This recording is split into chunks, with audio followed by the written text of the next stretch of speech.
Profesor, disculpe, estaba muteado. Muy bien, correcto. Muy bien, chicos, nuevamente tengan ustedes muy buen día. En la presente sesión vamos a tocar el tema de Estado. Es importante poder puntualizar, tener algunas nociones sobre lo que significa Estado. Muy bien, en ese entender debemos de comprender de que el Estado viene a ser una organización social que en esta actualidad cumple una función bastante importante, ya que a partir del Estado se busca garantizar, se busca reconocer y cumplir con los derechos fundamentales que establece nuestra Constitución. Si leemos el artículo 1 de la Constitución, esta establece lo siguiente: la defensa de la persona humana y el respeto de su dignidad son el fin supremo de la sociedad y del Estado. A partir de ese artículo, lógicamente podemos entender de que el Estado ha sido creado al servicio de la persona humana. El artículo 2 de la Constitución establece un listado de derechos fundamentales de la persona, entre ellos derecho a la vida, a la identidad, a la integridad moral, psíquica y física, a la igualdad ante la ley. Tenemos el derecho a la libertad de conciencia y de religión. Tenemos a la libertad de información, opinión. Tenemos el derecho al honor y la buena reputación. Tenemos el derecho a la inviolabilidad de domicilio. Tenemos el derecho a asociarse libremente. Tenemos el derecho de propiedad, derecho al trabajo, derecho a la identidad étnica y cultural, a formular peticiones, a la nacionalidad, a la paz y tranquilidad, a la legítima defensa, a la libertad y seguridad personales, entre otros derechos que lógicamente sirven para garantizarle el desarrollo pleno de la persona humana. Entonces el Estado lo que busca justamente es garantizar que puedan materializarse todos estos derechos reconocidos en la Constitución. ¿Y cómo es que se materializan estos derechos? A través de la prestación de servicios públicos. El Estado, a través de sus instituciones públicas, presta servicios públicos. Y les pongo un ejemplo. Tenemos, por decir, el Colegio Inca Garcilaso de la Vega. Es un colegio, forma parte de la institucionalidad estatal y se encarga justamente de materializar, de garantizar el derecho de educación de la población. Tenemos otros ejemplos, otras instituciones educativas que van a tener el mismo objeto: garantizar el servicio de educación, que a su vez garantiza el derecho de educación a la población. En cuanto al derecho a la salud, que también es un derecho constitucional reconocido en nuestra Constitución, también se va a tener toda una red de instituciones públicas que van a prestar el servicio de salud, garantizándole salud a la población. Y tenemos el hospital regional, tenemos el seguro social, tenemos postas, centros de salud menor, ¿no? Postas que generalmente tienen su local en los distritos. Y así tenemos todo un conjunto de centros de salud que brindan el servicio de salud. Entonces, fíjense, todo este conjunto de centros de salud van a integrar toda esa red de instituciones públicas que forman parte del Estado. Les pongo otro ejemplo, tenemos municipalidades, ¿no es cierto? Municipalidad distrital de Huanchac, distrital de San Sebastián, San Jerónimo, Saiglia, etcétera, etcétera. Estas instituciones públicas también forman parte del Estado y se encargan principalmente de promover el desarrollo económico, social, dentro de la circunscripción territorial del distrito, provincia, y si es que estamos hablando de gobiernos regionales, dentro de la circunscripción de la región del Cusco. También son instituciones públicas y también prestan servicios públicos. Les pongo otro ejemplo bastante concreto que nos va a permitir entender todo esto. Si por ejemplo tenemos a Roberto, Roberto quiere autogestionarse el derecho al trabajo, quiere emprender, quiere poner un negocio, ¿no? Quiere poner una empresa, un restaurante, porque quiere generar trabajo, porque finalmente es su libertad, ¿no es cierto? Entonces, esa libertad lógicamente tiene que canalizarla a través de los procedimientos que la ley establece para que pueda tener la licencia y autorización correspondiente Roberto, ¿no? No podría abrir el restaurante así por así y expender bebidas y comidas al público sin mayor control. Eso generaría mayor informalidad, ¿no es cierto? En un Estado social de derecho, en un Estado como el que vivimos, como el que experimentamos, Roberto tendrá que ir a una instancia del Estado, tendrá que ir a la municipalidad.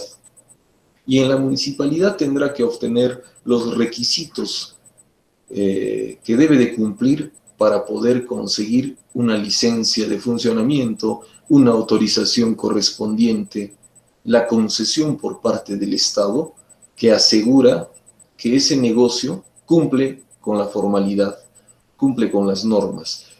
El ambiente es adecuado, donde no hay riesgo de incendio, no hay riesgo de catástrofe, etcétera, etcétera, donde se asegure que los alimentos sean expendidos sin vulnerar derechos humanos de otras personas, de los comensales.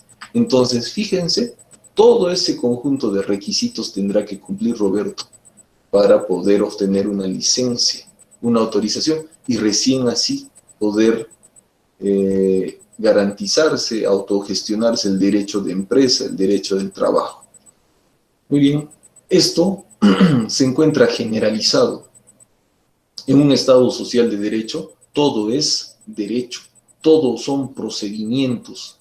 No hay nada ajeno a los procedimientos, no hay nada ajeno a los procesos, no hay nada ajeno al cumplimiento de requisitos que establece la ley. Lo contrario significaría seguir viviendo en la informalidad. Lo contrario seguiría seguir viviendo, fomentando el subdesarrollo, fomentando la ilegalidad. De tal manera que dentro de un Estado social de derecho lo que nos queda es cumplir con la ley, andar derechitos, ¿no? Andar derechitos. Muy bien, entonces el Estado, lógicamente, lo vamos a observar en todo ese conjunto de instituciones públicas que prestan servicios públicos. Para ello hay una red, ¿no es cierto? Hay una red de instituciones públicas. Hemos hablado del Ministerio de Educación, hemos hablado del Ministerio de Salud. Ahora vamos a hablar del Ministerio del Interior, ¿no? que va a estar integrado por una red de instituciones públicas. Va a estar integrado por las comisarías, donde la Policía Nacional del Perú presta sus servicios, con el objeto principalmente de dar seguridad y tranquilidad a la población, ¿m? Con la finalidad de combatir el crimen y el delito. ¿M? Entonces, el derecho a la seguridad pública, a la tranquilidad pública, también va a estar garantizado por el Ministerio del Interior, al cual están adscritos toda esa red de comisarías. Y así por cada uno de los derechos reconocidos en nuestra Constitución, existe todo un conjunto de instituciones públicas que se encargan de garantizar y de brindar ese derecho. Muy bien, esto en términos teóricos, en términos doctrinales, ¿no es cierto? Sin embargo, en la práctica observamos que todavía hay territorios alejados donde todavía no hay presencia de comisarías, todavía no hay juzgados, todavía no hay presencia del Estado en líneas generales, ¿no es cierto? Pero no por eso debe de entenderse de que el Estado está mal, de que el Estado tiene que ser eliminado, ¿no? Sino que debemos de entender que estamos en vías de desarrollo, construyendo poco a poco institucionalidad democrática. Poco a poco las instituciones del Estado se están fortaleciendo. Conforme va creciendo la población, conforme va creciendo la población de profesionales, conforme la población va identificando y poniendo en práctica valores cívicos. Entonces, todas estas variables poco a poco están desarrollándose y consecuentemente están desarrollando a nuestro país. Lo que nos queda es tener paciencia, poco a poco, darnos cuenta de que somos un país en vías de desarrollo. Claro que lo que genera atraso es la corrupción, lo que genera atraso es la incapacidad, lo que genera atraso es la desintegración y la desunión. Lógicamente esto se convierte en algo pesado que no permite que el Estado genere institucionalidad y desarrollo en forma acelerada, porque de por medio hay corrupción, de por medio hay incapacidad, de por medio hay desunión, etcétera, etcétera. Entonces va a ser importante que el ciudadano reconozca que el ciudadano tiene un papel importantísimo en la construcción de institucionalidad, en la construcción de desarrollo finalmente. El ciudadano debe de darse cuenta de que la culpa del problema no solamente se encuentra en el político, no solamente la tienen las autoridades, sino en gran medida la culpa se encuentra en la actitud del ciudadano, que no quiere respetar la norma, que genera desunión y conflicto. Y en caso práctico les pongo un ejemplo: movilizaciones, tomas de local, paros, huelgas.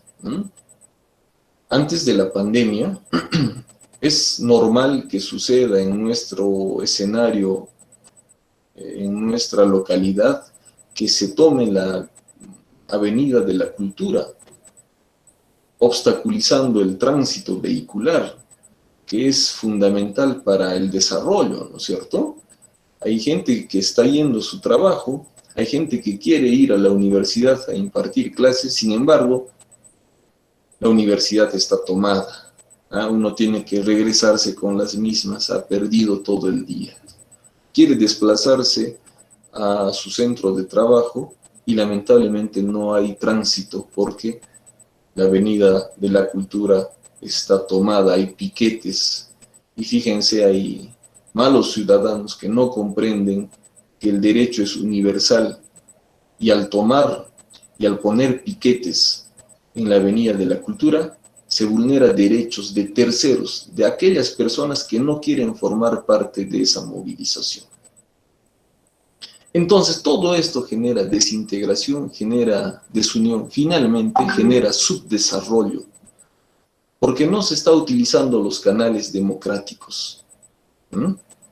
Estas instituciones públicas están tan bien estructuradas a partir del derecho administrativo, que el derecho permite que las instituciones públicas se relacionen con la ciudadanía a través del procedimiento administrativo. Si existe algún reclamo, si existe alguna petición, tendrás que presentar tu solicitud administrativa.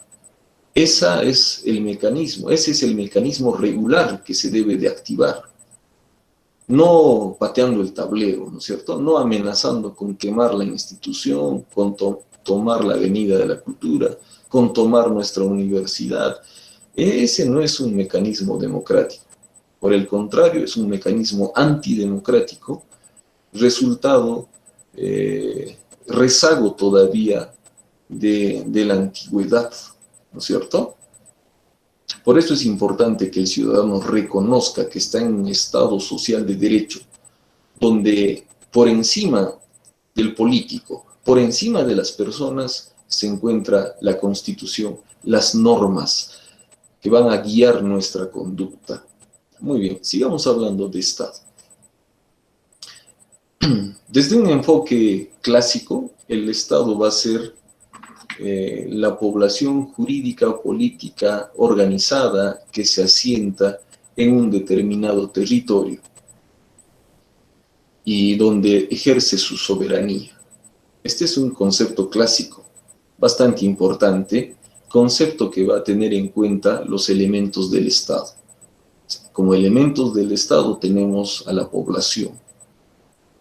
Como otro elemento tenemos el territorio. Como otro elemento tenemos al poder institucionalizado, ¿no es cierto?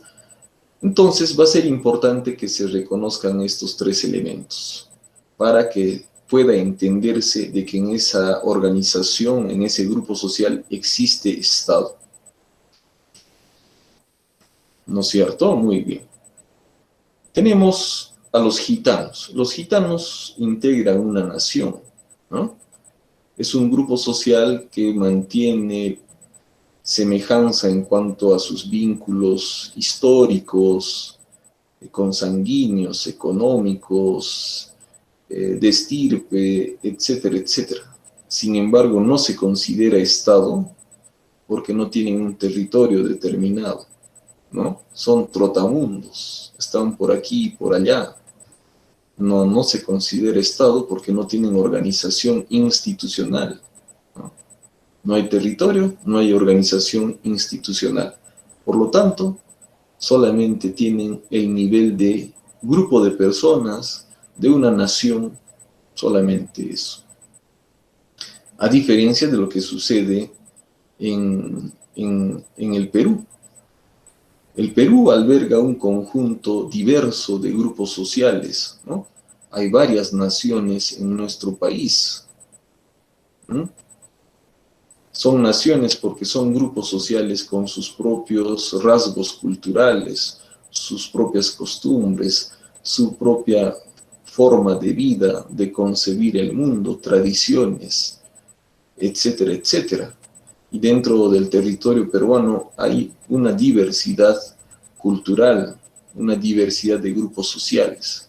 Por lo tanto, podríamos afirmar de que el Perú es plurinacional, ¿no es cierto? Muy bien, sin embargo, observamos que en nuestro país todo ese conjunto de agrupaciones sociales, todas esas poblaciones constituyen en un elemento del Estado peruano. Entonces tenemos una población peruana integrada por todos esos grupos sociales que tienen sus propias características culturales. Pero la población de por sí no puede considerarse como Estado. Requiere de una organización política, de una organización jurídica. En ese entender, tenemos una organización jurídica, una organización política. La forma de gobierno viene a ser la democracia. Tenemos un Estado que, en mérito a su facultad soberana, implanta todo un ordenamiento jurídico con el fin de ordenar, de organizar a la población, con el fin de gestar desarrollo, ¿no? Entonces allí observamos que hay organización política, jurídica. Y también existe un poder institucionalizado, ¿no es cierto? Tenemos una jerarquía del poder. Tenemos, en primer lugar, un poder que va a estar personificado en el gobierno central, y jerárquicamente va a descender este poder. Tenemos gobiernos regionales y gobiernos locales. Es decir, tenemos una organización política que justamente busca gestionar los servicios públicos para atender las necesidades de la población. Entonces tenemos un poder organizado e institucionalizado.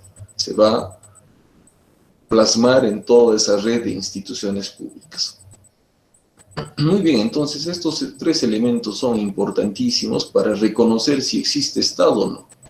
Población, territorio y poder institucionalizado.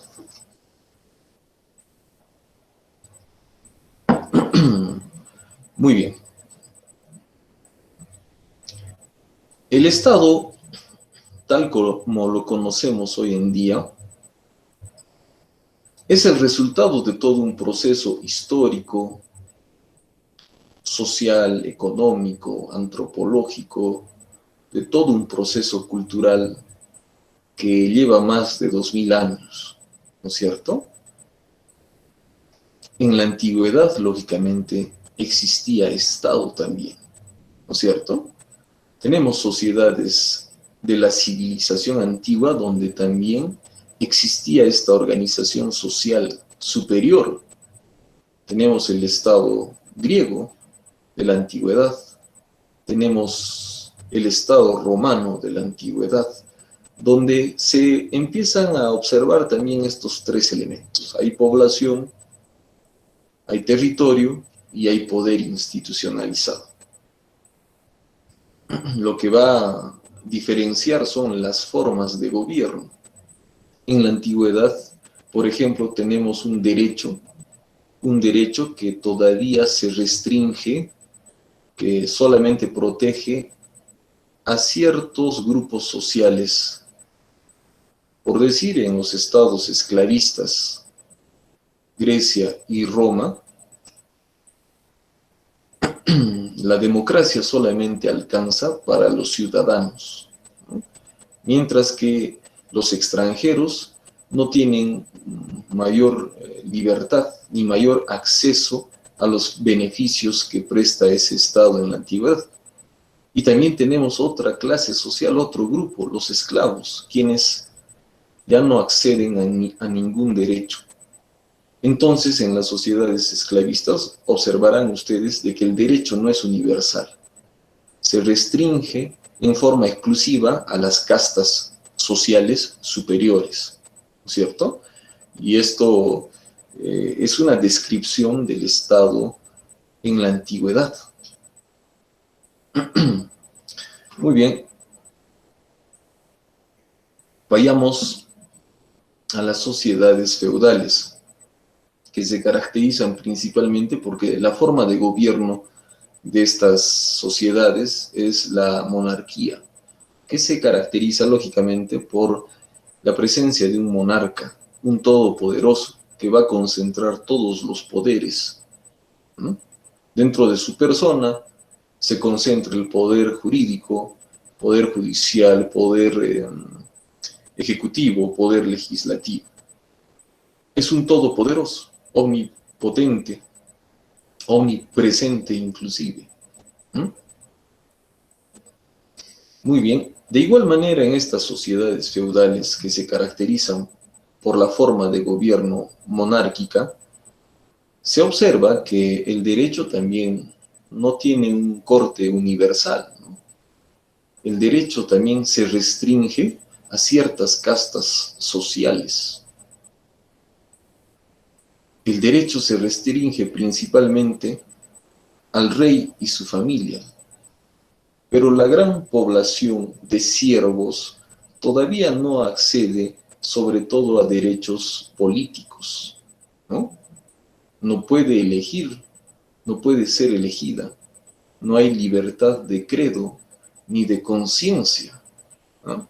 Dentro de una monarquía en aquellas sociedades antiguas se observa que el que pensaba diferente era perseguido, rápidamente catalogado como bruja, como brujo, finalmente era quemado, torturado, y ustedes han visto los documentales de Discovery Channel, donde lógicamente se observa el conjunto de castigos que sufrían los opositores al régimen monárquico, ¿no?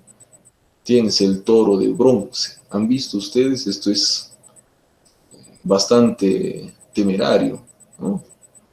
Consiste en que existe un toro de bronce de tamaño real. A la altura del vientre hay una compuerta donde se le introduce al opositor.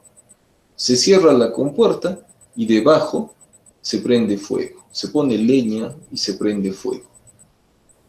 Y lógicamente el calor no se va a hacer esperar. Va a empezar a presentarse alaridos y esos alaridos van a confundirse como mugidos. Famoso toro de bronce, ¿no? Cosas tan inhumanas han sucedido, ¿no?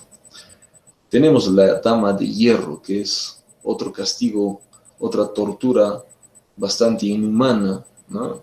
Es una especie de ataúd en forma de una dama, ¿no? Abres la compuerta y allí hay púas, hay espadas, ¿no? Se le introduce al opositor allí, se cierra la puerta y ya se imaginarán qué sucede, ¿no es cierto? Bueno, entonces fíjense, las sociedades antiguas se caracterizaban por el empleo de estos castigos. El derecho no era universal.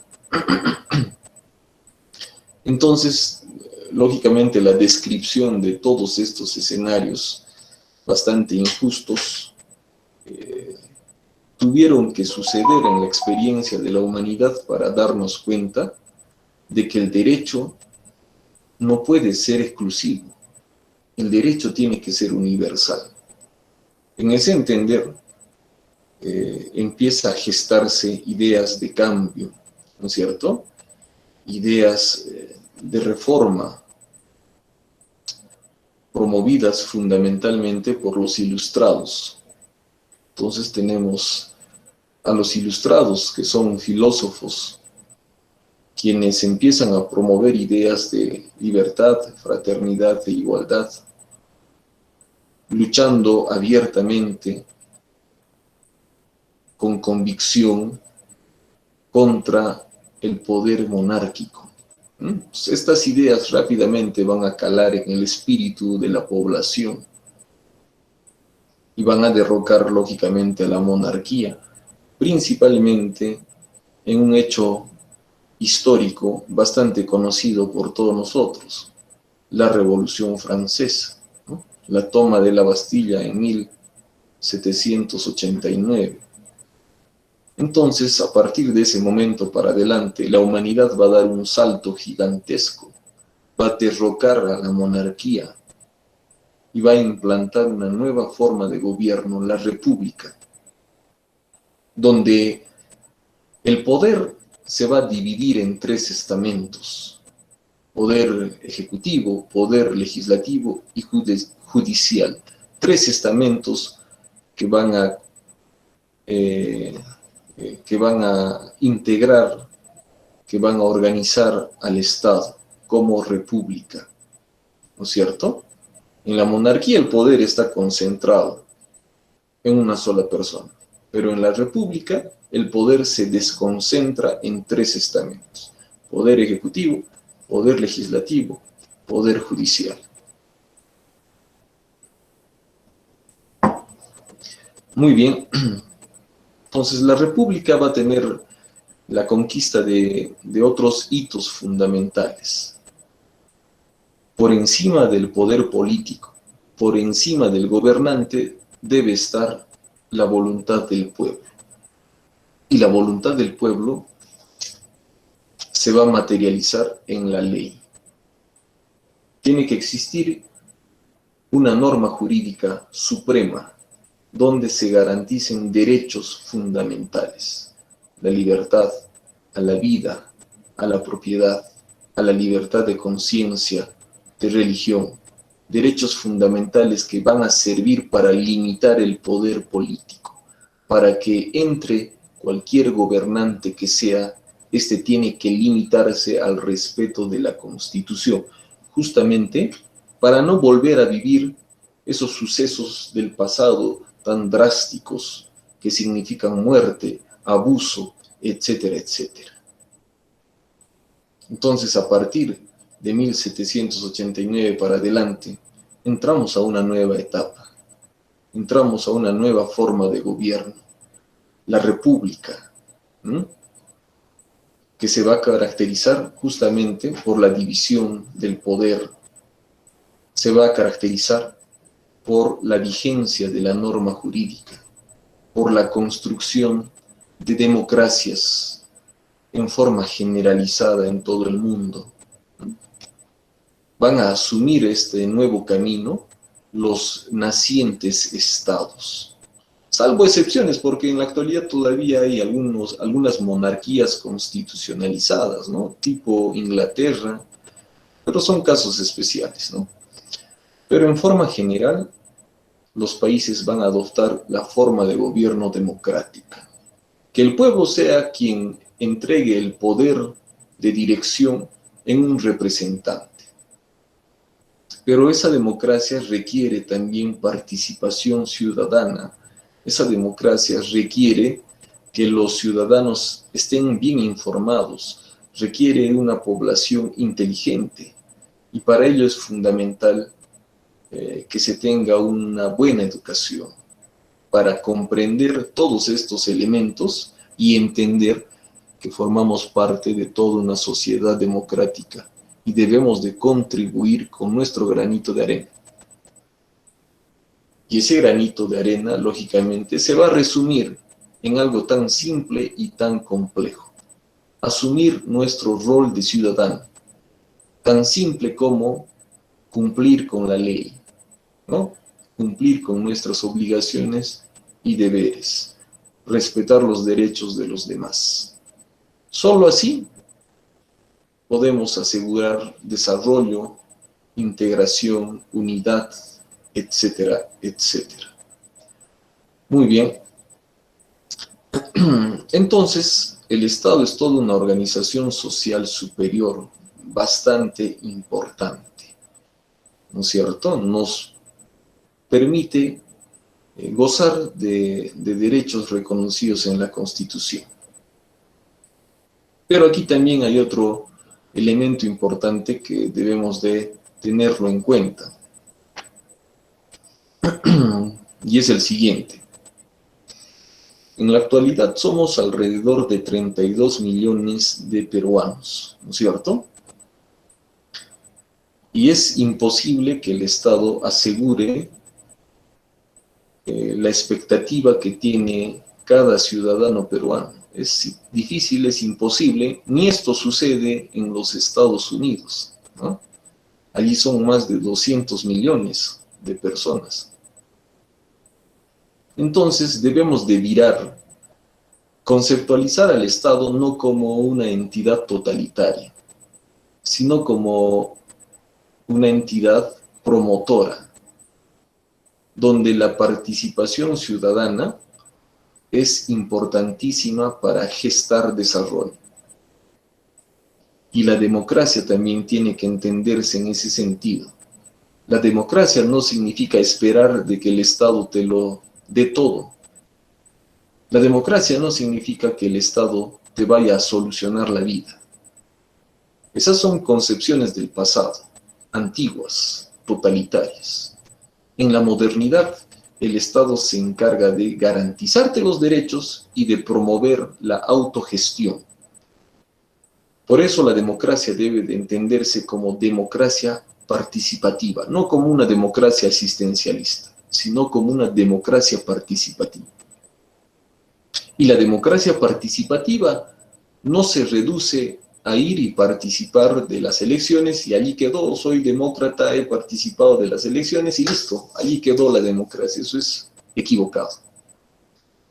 La democracia significa que el ciudadano común y corriente autogestione sus derechos, se autogestione trabajo, se autogestione salud, se autogestione por él mismo con libertad todos los derechos. Porque si va a esperar de que el Estado le solucione la vida, que venga el congresista y le construya una casa, si va a esperar de que venga el presidente regional y le ponga, qué sé yo, le pavimente sus calles, eso va a demorar bastante tiempo. Dentro de nuestro escenario actual, nuestra constitución, todo este sistema jurídico nos otorga libertad para que nosotros, en forma organizada, podamos gestionar la pavimentación de nuestros barrios, podamos gestionar la construcción de un centro de salud, todo a partir de la gestión de la población civilmente organizada.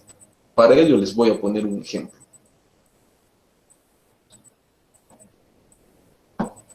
Tenemos las asociaciones pro vivienda, ¿no es cierto? Todos nosotros vivimos en un vecindario, ¿no? Y esos vecindarios tienen una junta directiva. Esto es así, esto es general.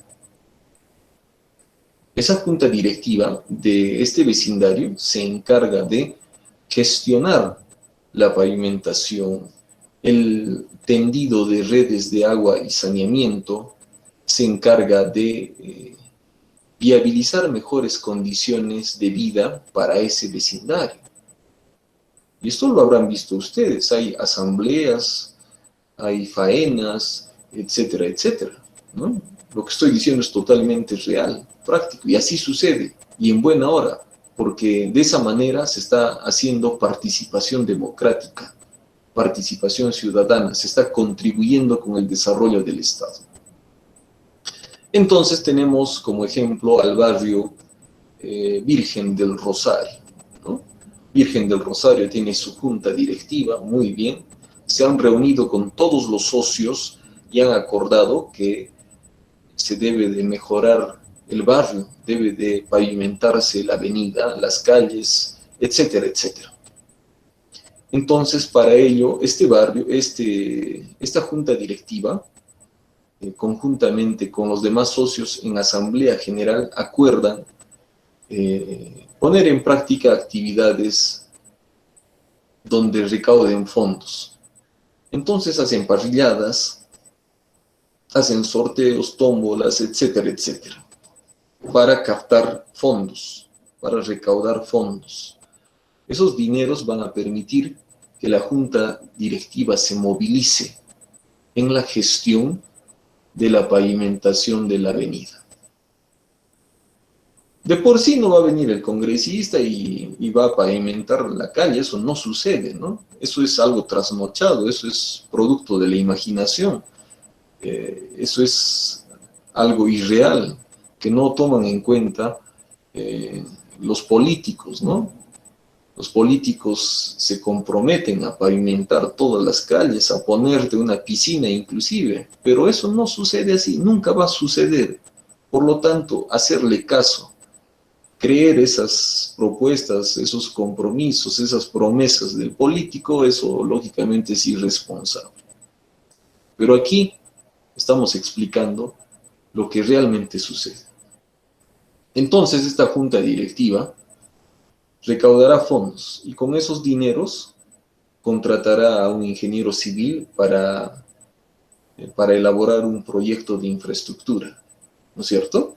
Muy bien, una vez que tengan el proyecto de pavimentación, con ese documento técnico, civil, normativo, irán ante la municipalidad para entrevistarse con el alcalde y exponerle la necesidad que tiene este barrio. Eso es democrático. Esto es participación ciudadana, ¿no? Esto no es, no significa ir y amenazarlo al alcalde con tomar el local, con quemar el local institucional. Eso no se aplica, ¿se dan cuenta? El otro camino, el democrático, sí es efectivo. Entonces el presidente del APB irá con sus documentos y presentará el expediente por mesa de partes. Se inicia el procedimiento administrativo y de igual manera se está solicitando una entrevista con el alcalde para exponerle que ese proyecto es importantísimo, no solamente para el desarrollo de ese vecindario, sino en general es importante para el desarrollo del distrito, porque esa avenida pavimentada va a permitir el tránsito vehicular, que a su vez va a permitir el desarrollo económico. Así son las cosas. ¿Mm? Entonces, fíjense, el alcalde al ver todas esas ventajas, ya tiene voluntad política y tendrá que decidir la ejecución de ese proyecto. Lógicamente, dentro de todo esto, hay algunas municipalidades que ponen en práctica los famosos cabildos abiertos, donde la misma población decide qué proyecto tiene prioridad frente a otros, ¿no? Lógicamente esto también se da. Muy bien, entonces eso es participación democrática. No solamente es ir a votar y sentirse demócrata, eso es totalmente falso. Democracia y participación democrática significa que el ciudadano participe de la autogestión de sus derechos. Tengan en cuenta de que somos más de 32 millones de peruanos y el Estado jamás va a solucionarnos la vida. El Estado hace lo que puede. El Estado gestiona los recursos que tiene y trata de brindarnos y garantizarnos los derechos, pero dentro de un escenario limitado. Si queremos mejor salud, si queremos mejor educación, eso ya corresponde al propio ciudadano. Basta que el Estado esté haciendo todos los esfuerzos posibles para tratar de darnos educación gratuita, tratar de darnos salud gratuita, pero ya no puede. ¿Por qué? Porque estamos en vías de desarrollo. ¿No? El Estado requiere la participación de la ciudadanía. Fundamentalmente requiere de su intervención. Entonces el ciudadano, dentro de una democracia, tiene que entender de que no debe esperar que el político venga a solucionarle la vida. Eso no sucede ni en Estados Unidos. Por el contrario, el enfoque es moderno. El Estado se convierte en un ente promotor de derechos, facilitador de que tú te autogestiones tus derechos, porque eres libre, ¿no? El ser humano prácticamente es un ser, esto entre comillas, autosuficiente, podríamos decirlo así. Tiene todas las capacidades, lógicamente con la colaboración de otros seres humanos, para construirse una casa, para autogestionarse salud, para autogestionarse educación. Allí es donde interviene el papel de la entidad privada. Las instituciones privadas sirven para colaborarle al Estado en la prestación de servicios públicos, porque el Estado ya no puede, no hay presupuesto, no hay dinero. Entonces es fundamental que el Estado llame, coordine con los particulares para que estos suplan el papel del Estado. Y esto explica por qué hay instituciones educativas privadas, por qué hay universidades privadas, por qué hay centros de salud privados, porque el Estado no puede, ya no puede, presupuestalmente, logísticamente, no puede. Entonces, este es un escenario real que les estoy comentando. Es un análisis sobre un escenario real, ¿no es cierto? Una descripción de lo que sucede. Entonces, todos tenemos la libertad de poder contribuir con nuestro país a través del emprendimiento, a través de la constitución de empresas que generan trabajo, ¿no? Y contribuyen al desarrollo. Por lo tanto, es importante que se respete la Constitución, pues la Constitución nos asegura esa libertad, nos asegura pluralismo económico, nos asegura trabajo, nos asegura libertad de empresa. Esa libertad de empresa no significa que yo vaya a poner el negocio en la vía pública y listo. Significa que el empresario tenga que cumplir las leyes y los requisitos para que el Estado le concesione, le dé autorización y recién pueda emprender su negocio. ¿Por qué? Porque vuelvo a decir, el Estado no puede intervenir, no puede ser dueño de un restaurante, ¿no? No puede ser dueño, digamos, de un centro de entretenimiento, de un internet. El Estado no puede, eh, digamos, desempeñar servicios de alimentos. ¿Se dan cuenta? Allí tendrá que intervenir el particular, quien tiene, lógicamente, todo su derecho garantizado. ¿No? Es por eso que las sociedades modernas, las sociedades, los países que han alcanzado desarrollo, bastante desarrollo económico, y a partir del desarrollo económico han desarrollado como potencias tecnológicas, culturales, etcétera, etcétera. Les pongo ejemplo, Estados Unidos, así de simple, Alemania, son países que han comprendido que el Estado debe de reducirse a un papel promotor de derechos fundamentales. En forma estratégica brindan los servicios elementales, salud, educación, ¿no? Obras públicas, etc. Pero las demás dimensiones son atendidas por los particulares a través de empresas privadas sólidas, a quienes se les ha dado todas las facilidades para que los mismos particulares generen desarrollo. Porque sería imposible que el Estado esté en todas partes, sobre todo en un territorio tan gigantesco con una vasta población. Entonces, en estos países del primer mundo existe lo que se denomina economía social de mercado, donde se le da toda la facilidad para que el particular genere emprendimiento. A partir de ello se genera riqueza, se genera empresa, puestos de trabajo, se eleva la calidad de vida, etcétera, etcétera, ¿no? A diferencia de lo que sucede en otros países que todavía siguen creyendo que el Estado totalitario es la solución a todo. Y como ejemplo tenemos a Cuba, un Estado totalitario que controla las libertades, donde no hay libertad para elegir tu destino, donde se te somete a un esquema y lógicamente allí interviene bastante propaganda para evitar que se diga la verdad. Y lamentablemente por ese camino, lógicamente también se viene desarrollando un país vecino, ¿cierto? Del norte. Estamos hablando de nuestro país hermano, Venezuela, que lamentablemente sus gobernantes están destruyendo democracia, están destruyendo las condiciones para el desarrollo, ¿no? Estados totalitarios. Otro ejemplo, Corea del Norte. Allí no hay desarrollo humano, allí lo que hay es imposición, allí lo que hay es desarrollo del partido político, quien dirige el destino, la vida de sus pobres ciudadanos, ¿no?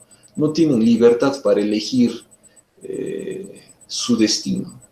En primer lugar, en ese país tan totalitario, no hay posibilidad ni siquiera para el desarrollo de actividades que sí pueden desarrollarse en una democracia, ¿no?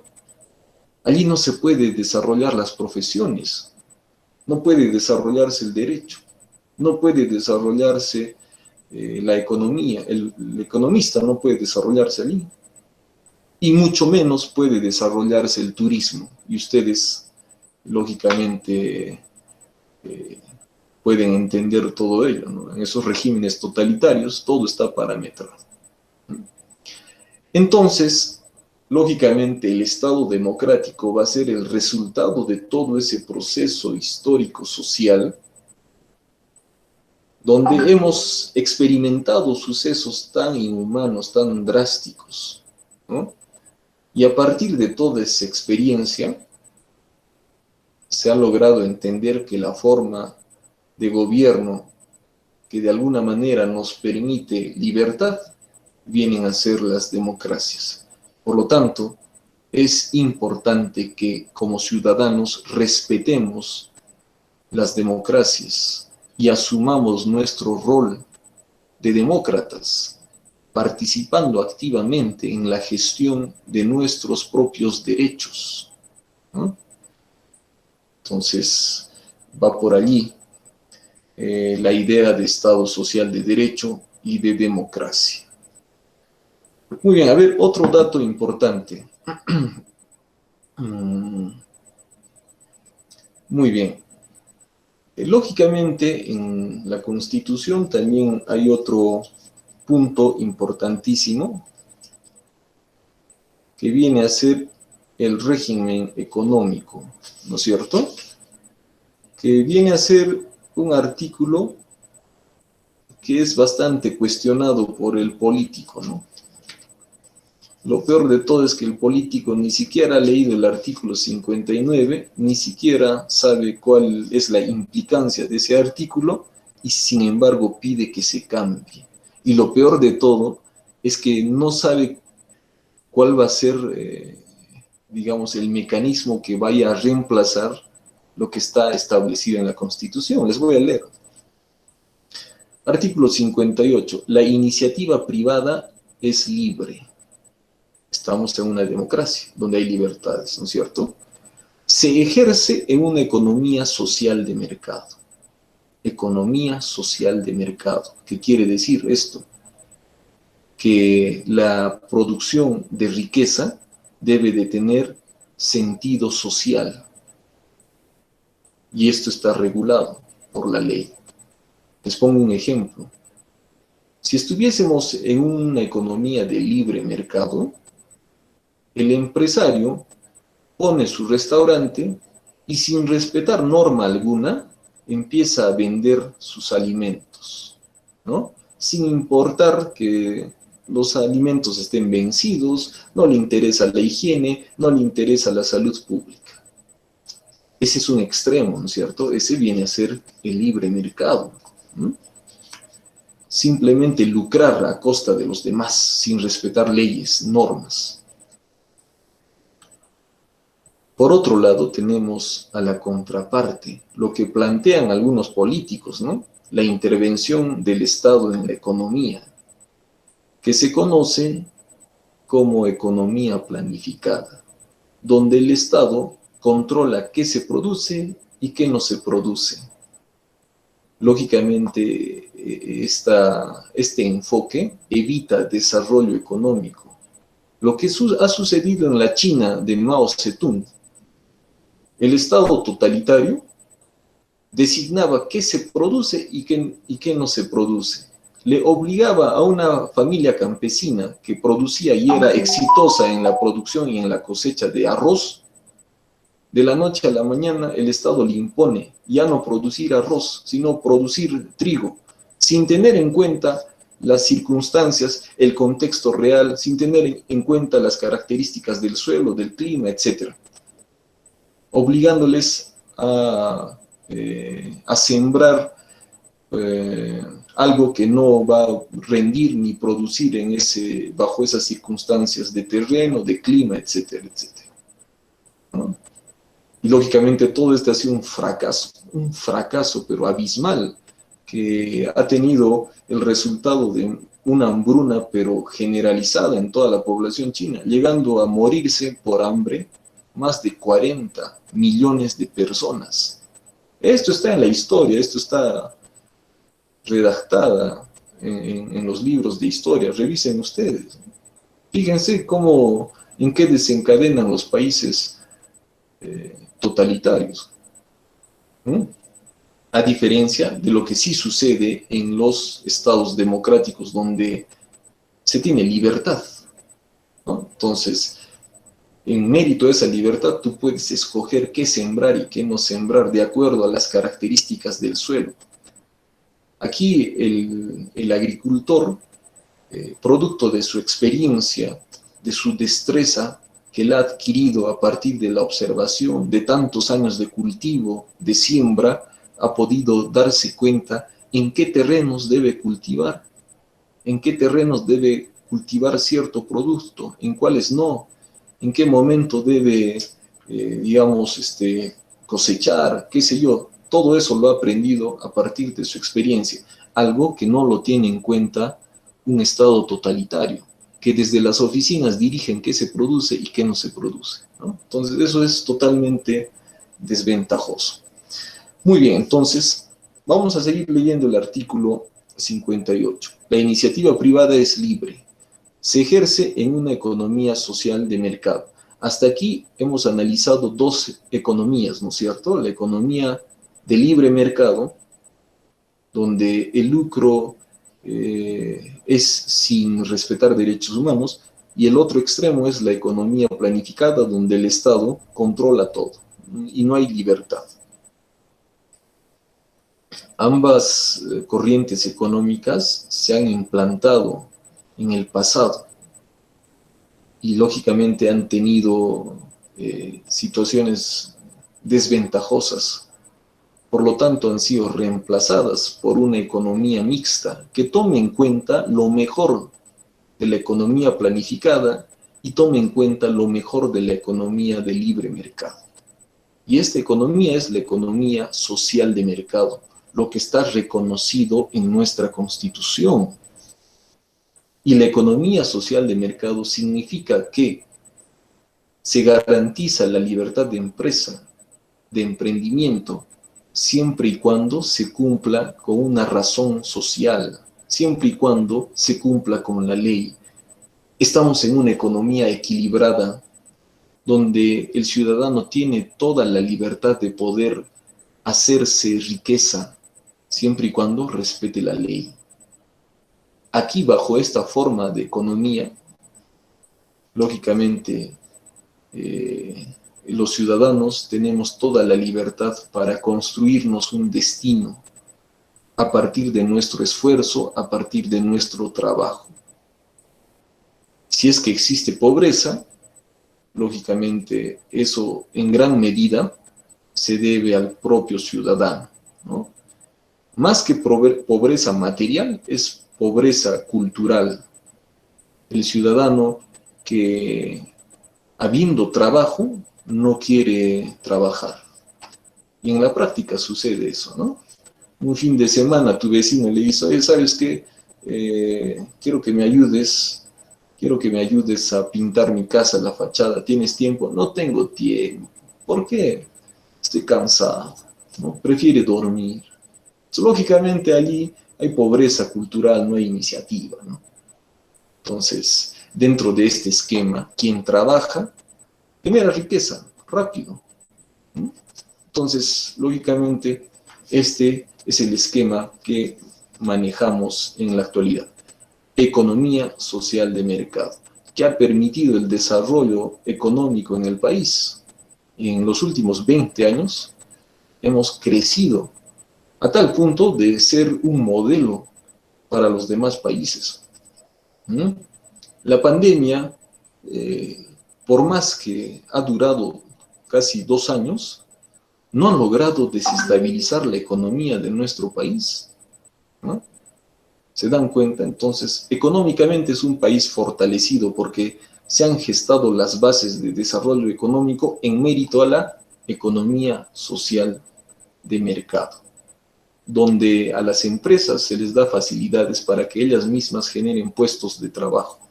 Y esos puestos de trabajo van a ser ocupados por la población, por trabajadores del pueblo, quienes van a tener, lógicamente, una retribución económica que a su vez va a permitir para mantener a las familias, etcétera, etcétera, ¿no? Otro ejemplo concreto, en la última década, aquí el Cusco ha experimentado también ese desarrollo económico que se ha reflejado en la infraestructura. Ha habido un boom inmobiliario y de la construcción. Hasta antes del 2007, las construcciones mayoritariamente eran de adobe, ¿no? pero desde el 2007 para adelante ha habido un boom de la construcción. Todo es edificio aquí en el Cusco. El Cusco ha crecido para arriba, ¿no? Edificios de 4, 5, 6 por todo lado, ¿no? Entonces, lógicamente hay cosas evidentes que no reflejan que estamos por un buen camino y eso no se debe de permitir el cambio trasnochado. Hay algunas propuestas que buscan regresar al pasado, ¿no? A ese estado interventor, a ese estado totalitario que expropia, que se apropia de los ahorros de las personas. Eso sería el hecatombe, ese sí sería el apocalipsis. Pero debemos estar vigilantes para que se respete la democracia, se respete los derechos. Muy bien, entonces, lógicamente, hablar de Estado significa tener en cuenta todos estos elementos. A partir de la siguiente semana vamos a empezar a hablar ya sobre constitución, ¿no es cierto? Ya hemos fijado aquí los elementos importantes de lo que significa el Estado, que viene a ser una, un conjunto de instituciones públicas que prestan servicios públicos dentro de una democracia. Hemos también analizado qué significa democracia. No solamente significa ir a votar en las elecciones, sino significa también que el ciudadano asuma su rol de demócrata y bajo ese entender tiene que participar activamente en la autogestión de sus derechos. Todos estos elementos desde ya les permite a ustedes poder identificar, desenmascarar las propuestas políticas, clasificarlas en inviables, inconstitucionales o finalmente viables, razonables, equilibradas. Muy bien, entonces, como les decía, vamos a empezar a hablar de constitución a partir del día lunes, ¿no? Pero ya les voy adelantando. La constitución es un documento principalista, sintético. Aquí hay un conjunto de valores supremos que aspira a la sociedad.